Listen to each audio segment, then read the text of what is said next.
অসুখ হলে আমরা তো অসুখ সারানোর জন্য ওষুধ খাই, কিন্তু আপনি যে ওষুধটা খাচ্ছেন ঠিক ওষুধ খাচ্ছেন তো? মানে ওষুধ খাচ্ছেন নাকি বিষ খাচ্ছেন? যে ওষুধ খাচ্ছেন সেটা জাল নয় তো?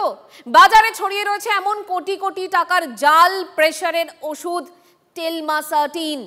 এক মাসের মধ্যে বিক্রি হয়েছে 1,86,00,000 টাকার জাল ওষুধ। ভাবুন, আমতায় রাজ্য ড্রাগ কন্ট্রোলের হানার পর টিভি9 বাংলার হাতে সেই চাঞ্চল্যকর তথ্য এসেছে। দেখুন, রক্তচাপ নিয়ন্ত্রণ করতে ওষুধ খাচ্ছেন, কিন্তু এই খবর আপনার রক্তচাপ কমানোর বদলে বাড়িয়ে দিতে পারে। রক্তচাপ নিয়ন্ত্রণের ওষুধ ঘিরে বড় মাপের কেলেঙ্কারি রাজ্যে।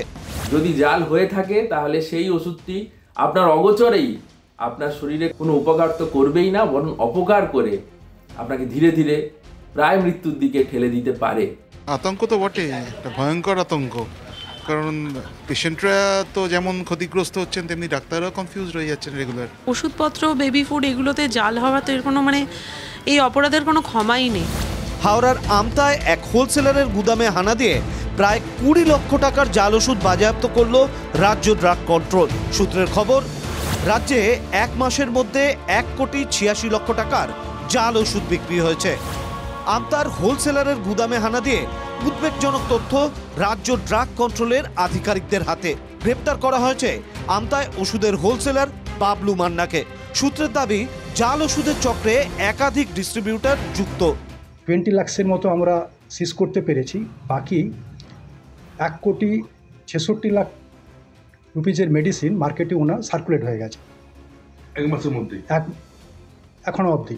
সেইটা ডিটেক্ট ইনভেস্টিগেশনের জন্যে আমাদের চালু আছে। আমরা চেষ্টা করছি কোন কোন জায়গায়, কোন চেনে, কোন ডিস্ট্রিবিউটার, ওনার একটা ডেডিকেটেড চেন আছে, সেই ডিস্ট্রিবিউটারদের উনি দেন, তাদের থ্রু দিয়ে মার্কেটে ডিস্ট্রিবিউট হচ্ছে। ধৃত ব্যবসায়ী বলছেন তারা নাকি বোঝেনি না কোনটা জাল আর কোনটা আসল। কারবার তোমার 2007 সালে আমি বিলে কিনেছি, RTGS করেছি, বিলে বিক্রি করেছি, উইদাউট বিলে কিনিনি, ক্যাশেও কিনে না, ব্যাংক মারফত অনলাইনে মাল কিনেছি। আমাকে ফাঁসিয়েছে, আমি কী করি? ফাঁসিয়েছে তো, রিপোর্ট বলছে নেগেটিভ। এরা বলছে এখন নেগেটিভ, কারণ আমাকে মানতে হবে, ওরা সরকারি লোক। কী করে বলবো? সেটা কি আমরা বুঝতে পারবো? আমরা ব্যবসায়ীরা বুঝবো কোনটা জাল কোনটা অরিজিনাল? এ নিয়ে রাজ্য সরকারের গাফিলতির দিকেই আঙুল তুলেছেন চিকিৎসকদের একাংশ। রোগের যে কারণে ওষুধ খাচ্ছেন সেই রোগটি থেকে যাওয়ার কারণে যা যা ঘটবার সেগুলি তো ঘটবেই, উল্টে যে কেমিক্যালটি থাকছে তার পার্শ্ব প্রতিক্রিয়া তো অনেক মারাত্মক। আজকে মানুষের জীবন এরকম সংশয়ের মুখে চলে আসছেন। যাদের দায়িত্ব এগুলিকে সঠিকভাবে দেখার, তারা কোথায় আছে? দেখভাল করার দায়িত্ব যে সরকারের, সেই সরকার আজকে তাদের প্রতিবাদী আন্দোলন করার জন্য জুনিয়র এবং সিনিয়র চিকিৎসকদেরকে তারা কি কোথায় সামান্য ত্রুটি করেছে বা না করছে সেই ব্যাপারে ধরতে যতটা আগ্রহী, এই সব জাল ওষুধ আর তাকে ধরার ব্যাপারে তাদের ন্যূনতম কোনো আগ্রহ নেই। কিন্তু কিভাবে চিনবেন আসল ওষুধ? ওষুধ জাল কিনা তা বোঝার একটা সহজ উপায় হলো এই 300টি গুরুত্বপূর্ণ ওষুধ, যা খুবই সাধারণ, ঘরে ঘরে ইউজ হয়, তাদের গায়ে যে QR কোড আছে সেই QR কোড যদি স্ক্যান করে দেখতে হবে সেটা ভেরিফাইড কিনা। এটা যেমন প্যারাসিটামলের কোম্পানি, তার যদি আমরা QR কোড স্মার্টফোন থেকে QR কোড স্ক্যানার দিয়ে যদি আমরা সেটাকে স্ক্যান করি, স্ক্যান হয়ে গেল, স্ক্যান করা ভেরিফাইড প্রোডাক্ট। এখানে এই তথ্য লেখা রয়েছে ভেরিফাইড প্রোডাক্ট, অর্থাৎ এই প্রোডাক্ট জাল নয়। এইখানে একটা ওষুধ রয়েছে, এটা টেলমাসাটান, জেনারিক নেম, তার 20 মিলিগ্রাম ট্যাবলেট, কোনো QR কোডই নেই। আমারই যেমন 8খানা করে ওষুধ খাই, QR কোড দেখা সম্ভব না। আতঙ্ক তো অবশ্যই। আমি ওষুধ খাচ্ছি, পয়সা খরচা করে ওষুধ খাই, শরীর ভালো হওয়ার জন্য উত্তরটা খারাপ হয়ে যাচ্ছে। এটাই দিদির বাংলা, যেখানে পয়সার বিনিময়ে তুমি সব কিছু করতে পারো। দেখবেন যারা এই ওষুধের কারবারটা করছে তাদের পিছনে পৃষ্ঠপোষক হিসাবে তৃণমূলের কোন নেতা অবশ্যই আছে।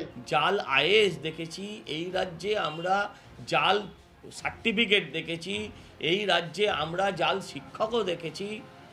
কিন্তু ভাবুন, জাল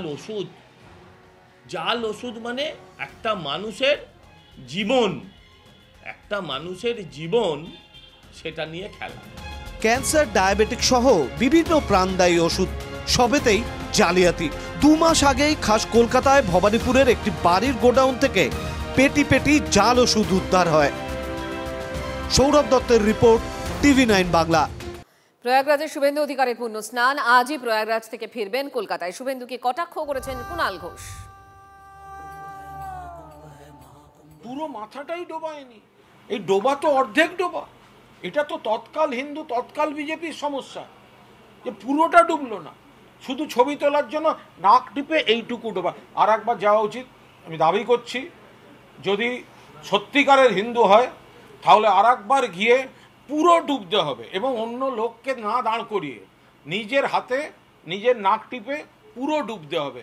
এই অর্ধেক ডুবলে এটা কুম্ভের অপমান, কুম্ভের অপমান হয়েছে অর্ধেক ডুবে। শীঘ্রই শালবনীতে তৈরি হবে স্টিল প্লান্ট। সৌরভ গঙ্গোপাধ্যায়ের 18 থেকে 20 মাসের মধ্যেই শুরু হবে এই উৎপাদন। কারখানা তৈরি হলে প্রচুর কর্মসংস্থান হবে, মন্তব্য প্রাক্তন ভারত অধিনায়কের।